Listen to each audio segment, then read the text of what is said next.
Hello दोस्तों, welcome to complex number playlist part 4। तो हमने अभी तक कॉम्प्लेक्स नंबर के 3 पार्ट कवर कर चुके हैं। तो आज हमारा पार्ट 4 है। तो आज की इस वीडियो में हम लोग क्या कवर करने वाले हैं, तो हमारा जो फर्स्ट टॉपिक होगा आज का वो होगा representation of representation of representation of complex number. और जो हमारा आज का सेकेंड टॉपिक होगा वो होगा प्रॉपर्टी ऑफ मॉडुलस। क्या होगा? Modulus properties. हमने मॉडुलस के बारे में पिछले वीडियो में देखा था, what is modulus, definition of modulus. तो आज हम उसके प्रॉपर्टीज के बारे में जानेंगे। तो चलिए आज का हम अपना पहला टॉपिक स्टार्ट करते हैं। जो हमारा आज का पहला टॉपिक है वो है representation of complex number. Representation of complex number. तो हम लोग कॉम्प्लेक्स नंबर को 5 तरीके से रिप्रेजेंट करते हैं, जिसमें हमारा आता है Cartesian form, polar form, trigonometric form, vector form, Euler form. Euler forms काफी इंपॉर्टेंट है, उसके बारे में देखेंगे। तो सबसे पहले हम लोग एक बेसिक कॉम्प्लेक्स नंबर ले लेते हैं, जेड।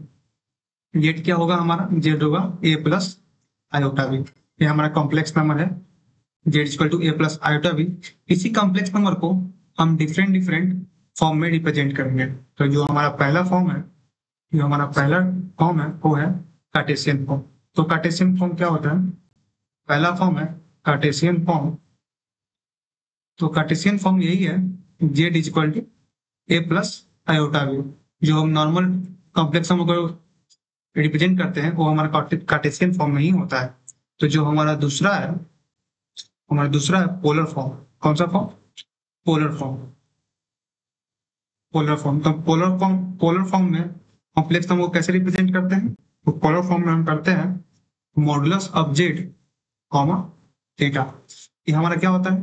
ये हमारा होता है modulus of complex number Z, जिसे हम रिप्रेजेंट करते हैं। और ये हमारा होता है आर्गुमेंट ऑफ जेड। जो हमारा थर्ड होता है हमारा ट्रिग्नोमेट्रिक फॉर्म। कौन सा फॉर्म होता है? Trigonometric form. तो ट्रिग्नोमेट्रिक फॉर्म के लिए क्या होता है?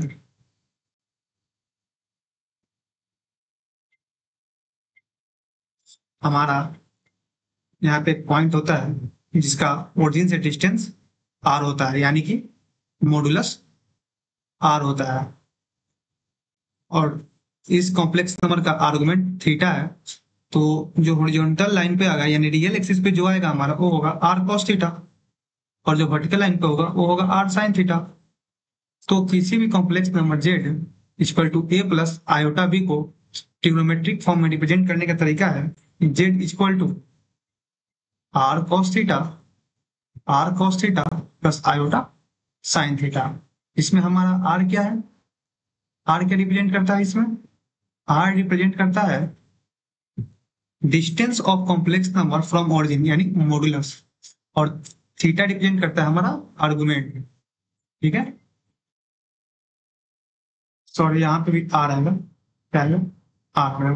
कैसे हम जेड को ट्रिग्नोमेट्रिक फॉर्म में करते हैं? R cos theta plus iota R sine theta.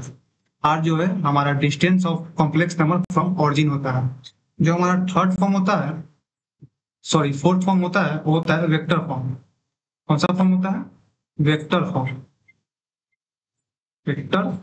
Form. जो हमारा जेड है वो तो ए प्लस आयोटा भी है, उसे हम क्या लिख सकते हैं? ए कॉमा भी लिख सकते हैं।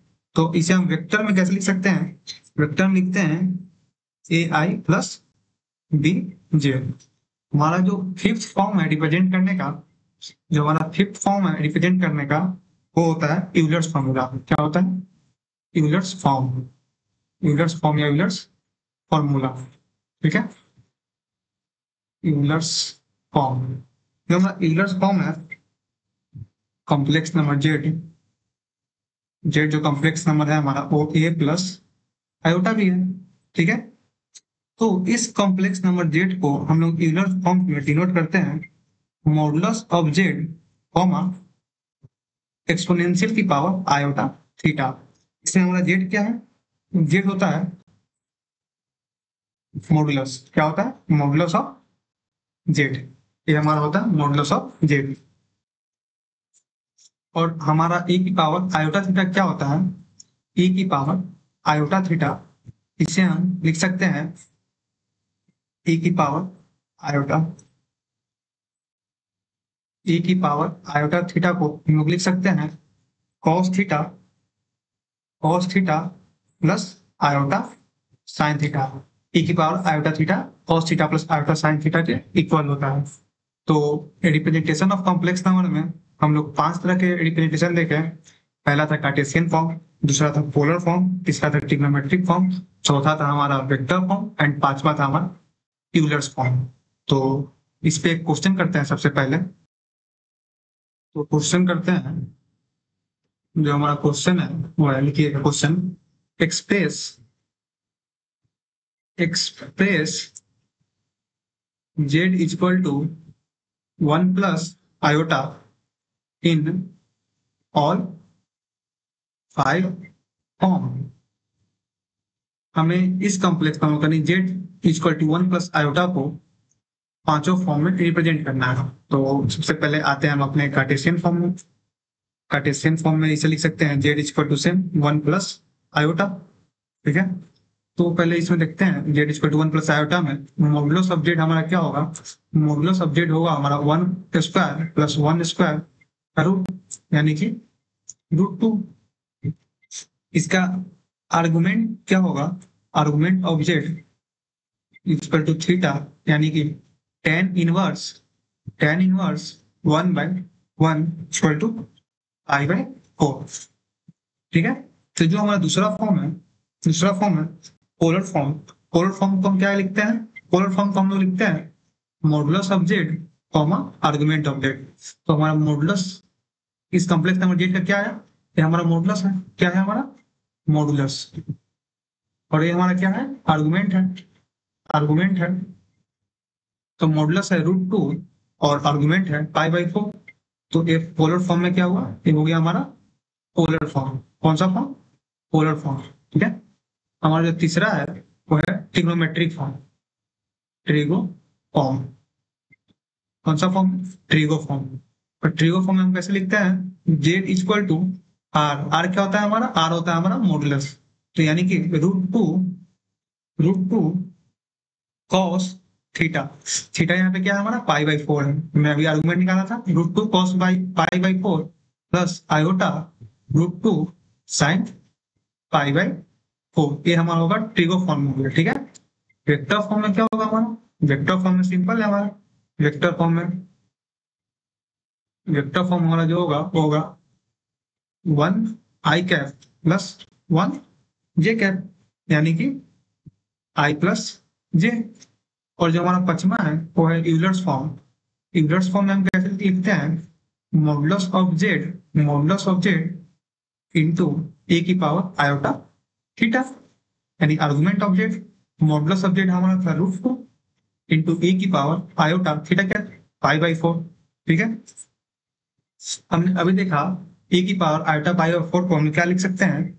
इसको लिख सकते हैं cos π/4 प्लस आयोटा साइन π/4। ठीक है, तो इसे जब हम एक्सपेंड करेंगे तो क्या होगा? √2 cos π/4 plus iota iota sine π/4। ठीक है, ये हमारा था पांचों रिप्रेजेंटेशन का तरीका किसका? कॉम्प्लेक्स नंबर का। ठीक है, तो अब हम आते हैं अपने नेक्स्ट टॉपिक पर, जो है प्रॉपर्टीज ऑफ मॉडुलस। क्या है? Properties of modulus. हमारा जो नेक्स्ट टॉपिक है वो है प्रॉपर्टीज प्रॉपर्टीज ऑफ मॉडुलस। तो मॉडुलस का प्रॉपर्टी जानने से पहले एक बार हम फिर से मॉडुलस देख लेते हैं। तो मॉडुलस क्या था? मान लीजिए कोई एक complex number Z equal to A plus iota भी है। ठीक है, इसे हम a, b से आर्गन प्लेन पर रिप्रेजेंट करते हैं। मान लीजिए ये हमारा आर्गन प्लेन है, ये हमारा रियल एक्सिस है, ये हमारा इमेजिनरी एक्सिस है। जेड कहीं यहाँ पे लाई कर रहा है जो कि a, b के इक्वल है। तो हमारा मॉडुलस बताता है कि ए कॉम्प्लेक्स नंबर का ऑरिजिन से कितना डिस्टेंस है, यही हमारा मॉडुलस बताता है। Mod z equal to r, यही मॉडुलस है। तो हम सबसे पहले इसका प्रॉपर्टीज देखते हैं। तो मॉडुलस का जो पहला प्रॉपर्टी है, मॉडुलस का जो पहला प्रॉपर्टीज है, पहला प्रॉपर्टीज क्या है, अगर दो कॉम्प्लेक्स नंबर का मल्टीप्लीकेशन Z1 डॉट Z2 का अगर मॉडुलस निकालेंगे तो किसके बराबर होता है, वो दोनों के इंडिविजुअल मॉडुलस के इक्वल होता है। ठीक है, अगर दो कॉम्प्लेक्स नंबर को मल्टीप्लाई करने के बाद जो मॉडुलस आएगा, यानी दोनों का ओरिजिन से डिस्टेंस आएगा, वो डिस्टेंस इंडिविजुअल कॉम्प्लेक्स नंबर के मल्टीप्लीकेशन से भी सेम रहेगा। ठीक है, जो हमारा दूसरा प्रॉपर्टी है सेम है, mod Z1 divide by mod Z2 equal to mod Z1 by mod Z2। जो हमारा थर्ड प्रॉपर्टी है, जो हमारा थर्ड प्रॉपर्टी है, सबसे पहले थर्ड प्रॉपर्टी में जाने से पहले इसे एक बार प्रूफ कर लेते हैं, इसी एक को दोनों में से। तो हम लोग पहले पहला कोई देखते हैं, क्या है पहला हमारा, पहला है Z1, पहला क्या है हमारा Z1 डॉट Z2। मान लीजिए Z1 क्या है, Z1 है A1 प्लस आयोटा B1 और Z2 है हमारा A2 प्लस आयोटा B2। तो Z1 डॉट Z2 क्या होगा, ये है अलजेब्रिक प्रॉपर्टी जो हमने फर्स्ट या सेकंड वीडियो में कवर किया था। A2 प्लस आयोटा B2, अगर हम दोनों को मल्टीप्लाई करते हैं तो क्या आता है,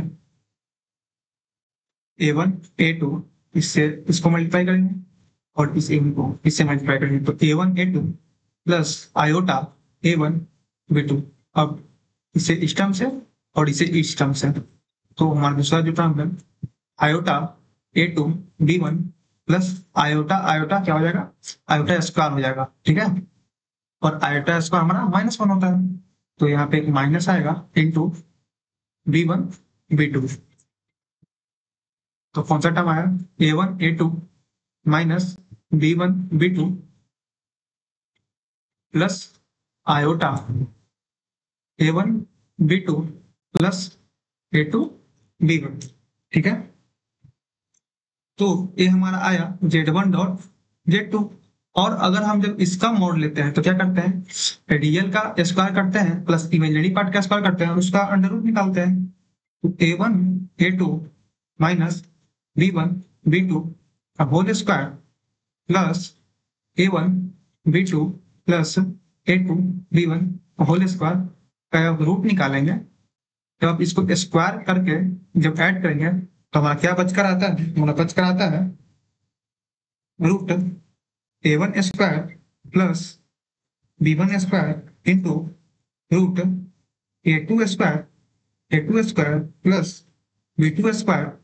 इसे इसे ही तो हम मॉडुलस ऑफ Z1 बोलते हैं और इसे हम बोलते हैं मॉडुलस ऑफ Z2। तो यहाँ से क्या निकल कर आया, यहाँ से निकल के आया modulus of modulus of modulus of Z1 dot modulus of Z1 dot modulus of Z2 is equal to whole modulus of Z1 dot Z2।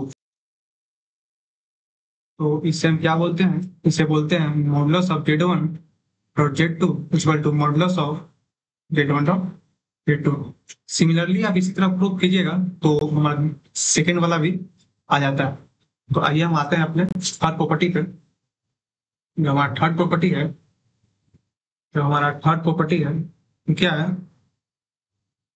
वो है कि modulus of Z1 minus Z2, modulus of Z1 minus Z2 क्या बताता है, ये बताता है distance between Z1 and Z2। तो कैसे, तो चलिए देखते हैं। मान लीजिए जो हमारा Z1 है, जो हमारा Z1 है, क्या है Z1 हमारा, जो Z1 है वो है A1 plus iota B1। Z2 क्या है, A2 प्लस आयोटा B2। इसे जब हम कॉम्प्लेक्स नंबर पर रिप्रेजेंट करते हैं, इसे क्या करते हैं, इसे कॉम्प्लेक्स नंबर पे, सॉरी आर्गन प्लेन पे जब हम इसे इस कॉम्प्लेक्स नंबर पर रिप्रेजेंट करते हैं तो मानिए Z1 यहाँ पे आता है, ठीक है, Z1 यहाँ पे आ रहा है A1 कॉमा V1 और Z2 हमारा यहाँ पे आ रहा है A2 कॉमा V2, ठीक है। तो ये क्या होता है, अगर हम Z1 माइनस Z2 करें, अगर हम Z1 माइनस Z2 करें तो क्या आएगा, हमारा Z1 माइनस Z2 का मॉडुलस आएगा A1 प्लस आयोटा B1, ये हमारा Z1 है, माइनस Z2 करेंगे A2 plus iota B2 modulus, यही तो है Z1 माइनस Z2। तो देखिए A1 माइनस A2 ये हमारा रियल पार्ट रहेगा और जो हमारा इमेजिनरी पार्ट बचेगा वो बचेगा B1 माइनस B2। तो जब हम इसका मॉडुलस निकालेंगे तो क्या आएगा, रियल पार्ट का स्क्वायर, रियल पार्ट का स्क्वायर प्लस इमेजिनरी पार्ट का स्क्वायर, इसी का अंडर रूट, ठीक है।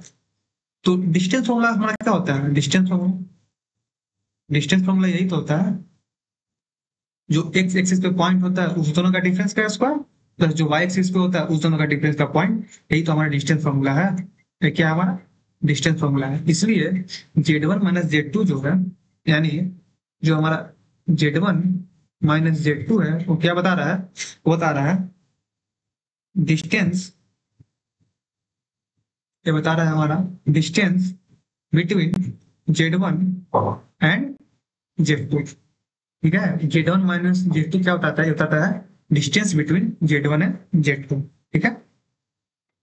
अब आता है एक प्रॉपर्टी ट्रायंगल इनइक्वालिटी, क्या आता है, जो हमारा फोर्थ प्रॉपर्टी है वो आता है ट्रायंगल इनइक्वालिटी, ट्रायंगल इनइक्वालिटी।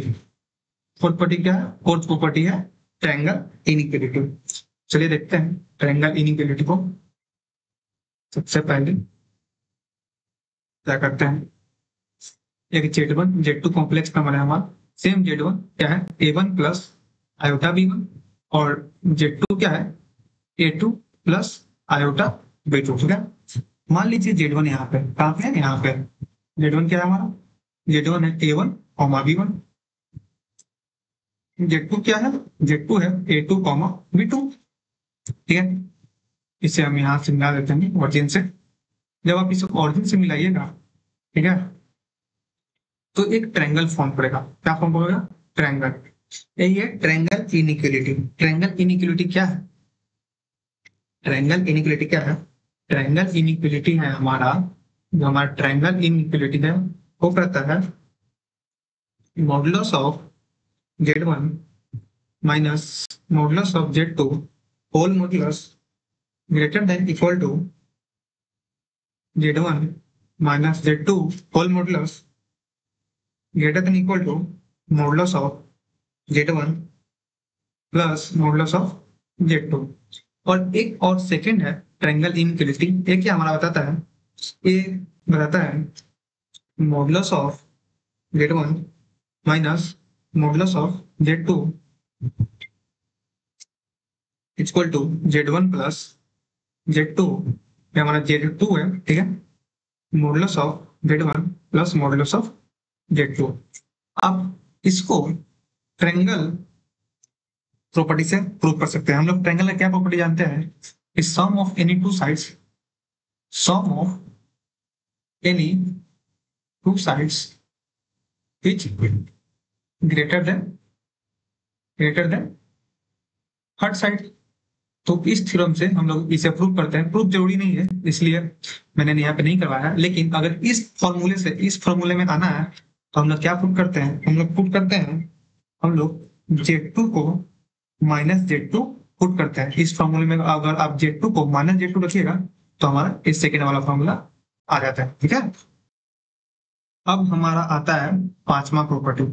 पांचवा प्रॉपर्टी क्या करता है, ये प्रॉपर्टी बहुत ही इंपॉर्टेंट है, ठीक है। पांचवा प्रॉपर्टी हमें ये बताता है कि जो मॉडुलस ऑफ Z होता है, जो मॉडुलस ऑफ Z होता है वो इक्वेशन ऑफ सर्कल को रिप्रेजेंट करता है। कैसे, चलिए देखते हैं। मान लीजिए एक हमारे पास कॉम्प्लेक्स नंबर है x प्लस आयोटा वाई। क्या कौन सा कॉम्प्लेक्स नंबर है, x प्लस आयोटा वाई। तो अगर जब हम इसका मॉडुलस निकालेंगे तो क्या आएगा, मॉडुलस आएगा हमारा x square plus r square, sorry y square, और एक किसके बराबर होगा, मान लीजिए मॉडुलस ऑफ जेड का कुछ वैल्यू आएगा जो आर होगा, ठीक है, modulus of z equal to r. अगर अब हम दोनों तरफ स्क्वायर करते हैं तो क्या आता है, x square plus y square equal to r square. ये जो इक्वेशन है, ये जो इक्वेशन है, इसे हम कहते हैं इक्वेशन ऑफ सर्कल। अगर आपने कोऑर्डिनेट ज्योमेट्री पढ़ा है तो आपको मालूम होगा, अगर नहीं पढ़ा तो आप लोग आगे पढ़ेंगे। ये होता है इक्वेशन ऑफ सर्कल। क्या होता है, इक्वेशन ऑफ सर्कल। तो इसका एक स्टेटमेंट है, इस प्रॉपर्टी का एक स्टेटमेंट है। स्टेटमेंट लिखिएगा, if mod z equal to r where, if mod z equal to r where z is variable, z को हमने x एंड y माना है, z is variable and r is constant, यानी इसका मॉडल जो है वो कांस्टेंट है, वो चेंज नहीं हो रहा है, r is constant, then this represents a circle, this represents a circle whose center is 0, 0 and radius is r, ठीक है, radius is r। ये हमारा क्या रिप्रेजेंट करता है, ये रिप्रेजेंट करता है, एक हमारे पास सर्कल है इसका सेंटर 0, 0 है और रेडियस r है, यही हमारा मॉडुलस ऑफ जेड रिप्रेजेंट करता है, ठीक है, मॉडुलस ऑफ जेड रिप्रेजेंट करता है। इसी में हमारा आता है सिक्स्थ प्रॉपर्टी। कौन सा हमारा आता है, सिक्स्थ प्रॉपर्टी। मान लीजिए एक हमने वेरिएबल कॉम्प्लेक्स फॉर्म लिया है x प्लस आयोटा वाई, और एक हमने z1 लिया है जो कि फिक्स्ड है a प्लस आयोटा b। क्या है, a प्लस आयोटा b। ये हमारा कोई कांस्टेंट है, ठीक है, कांस्टेंट है, और b भी हमारा कोई कांस्टेंट है, लेकिन x एंड y वेरिएबल है, जैसे कि ऊपर वाले इक्वेशन में थे, एक प्रॉपर्टी में थे। तो अगर आप जब इन दोनों को सब्ट्रैक्ट कीजिएगा, z माइनस z1, और इनका मॉडुलस निकालिएगा तो r होता है, ठीक है। मान लीजिए कि z minus z1 equal to r है, तो ये क्या रिप्रेजेंट करता है, ये रिप्रेजेंट करता है, लेते हैं देखते हैं। z क्या हमारा, z है हमारा x plus iota Y, z1 क्या है a plus iota b, a plus iota b, ठीक है।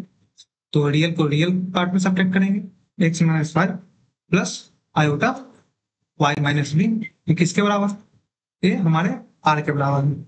तो जब इसका मॉडुलस निकालेंगे तो इसका मॉडुलस क्या होगा, इसका मॉडुलस होगा root of x minus a का whole square plus y minus b का whole square equal to r, ठीक है। तो यहां से आता है हमारा, दोनों का जब स्क्वायर करेंगे, x माइनस a का whole square plus y minus b का whole square equal to r square. ये भी हमारा इक्वेशन ऑफ सर्कल है। अभी हमने ऊपर देखा था, अगर आपने सर्कल पढ़ लिया तब तो आपको समझ में आ रहा होगा, अगर आपने सर्कल नहीं पढ़ा तो अब चल लीजिए, ये हमारा इक्वेशन ऑफ सर्कल है, ठीक है। इस इक्वेशन ऑफ सर्कल का अगर हम फिगर बनाएं तो ये क्या कहता है, ये जो इक्वेशन ऑफ सर्कल होगा, इसका जो सेंटर होता है 0, 0 नहीं होता है, इसका जो सेंटर होता है a, b होता है। आपने पिछले इक्वेशन में देखा था कि जो सेंटर होता है वो 0, 0 होता है, वहां भी 0, 0 इसलिए होता है क्योंकि हम पिछले वाले इक्वेशन में लिख सकते हैं x माइनस 0 का whole square plus y minus 0 का whole square equal to r square. तो वहां पे सेंटर क्या आ गया, 0, 0 आ गया, इसलिए वहां पे हमने 0 लिखा था, ठीक है। लेकिन यहाँ पे हमारा 0 नहीं होगा, यहाँ पे होगा हमारा a, b। क्या होगा, a, b। यहाँ पे हमारा सेंटर क्या होगा, a, b, एंड रेडियस क्या होगा, रेडियस r होगा। तो इस प्रॉपर्टी का भी एक स्टेटमेंट है। इस प्रॉपर्टी का जो हमारा स्टेटमेंट है वो ये है, इफ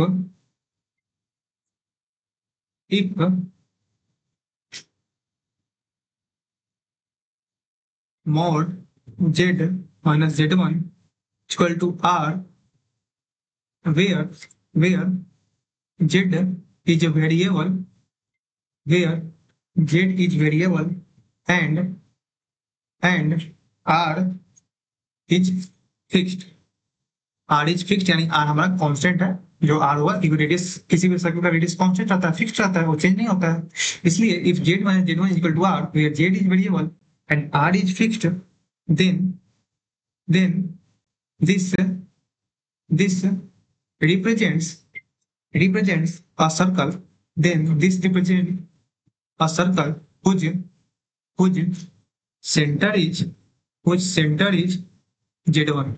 z1 क्या है हमारा, a, b है, and radius is r।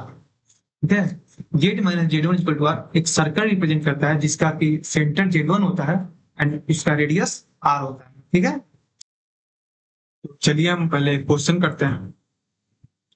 सबसे पहले क्वेश्चन जो हमारा है वो है, देखिएगा, late z be a complex number, let z be a complex number such that mod z plus z is equal to 3 plus iota, then find mod z। एक equation है दिया हुआ हमारे पास, z जो है कॉम्प्लेक्स नंबर है, और एक इक्वेशन दिया हुआ है mod z plus z equal to 3 plus iota. मान लीजिए जो हमारा z है वो है x प्लस आयोटा y, तो मॉडुलस ऑफ z क्या हो जाएगा, root x square plus y square. ठीक है, तो इक्वेशन में हम अगर इसे पुट करेंगे तो क्या आएगा, root x square plus y square plus x plus iota y equal to 3 plus iota. ठीक है, तो अगर हम कंपेयर करें यानी equality of two complex number लगाए यहाँ पे, तो आयोटा का टर्म दोनों तरफ हम कॉमन करेंगे और रियल नंबर का टर्म कॉमन करेंगे, तो जो हमारा इक्वेशन आएगा वो आएगा root x square plus y square plus x, क्या आएगा हमारा प्लस एक्स इक्वल टू 3। ये हमारा फर्स्ट इक्वेशन आएगा। जो सेकंड इक्वेशन आएगा वो होगा y इक्वल टू 1। क्या होगा, y इक्वल टू 1। ये आ गया बाय इक्वलिटी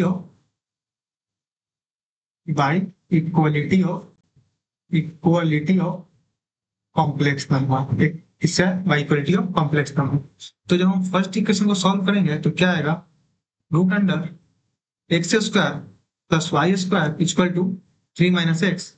जब हम दोनों तरफ स्क्वायर करेंगे तो हमारा आएगा x square plus y square equal to 3 minus x का whole square.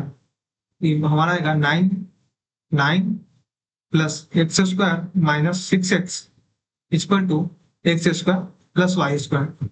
X square cut जाएगा, y हमारा 1 यहाँ पे आ चुका है सेकंड इक्वेशन, तो y का जब हम वैल्यू पुट करेंगे तो 1 इक्वल टू 9 माइनस 6x, तो 6x इधर आएगा, इधर हमारा 8 बचेगा, x हमारा क्या आ जाएगा 4/3। x हमारा क्या बचेगा 4/3।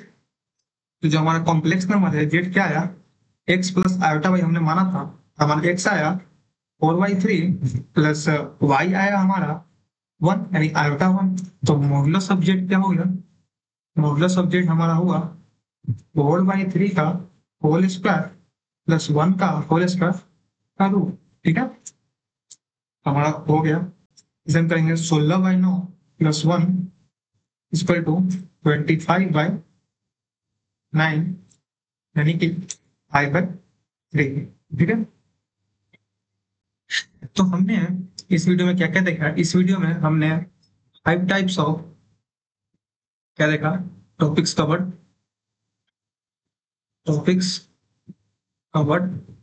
देखिए इस वीडियो में क्या देखा हमने, 5 टाइप्स ऑफ रिप्रेजेंटेशन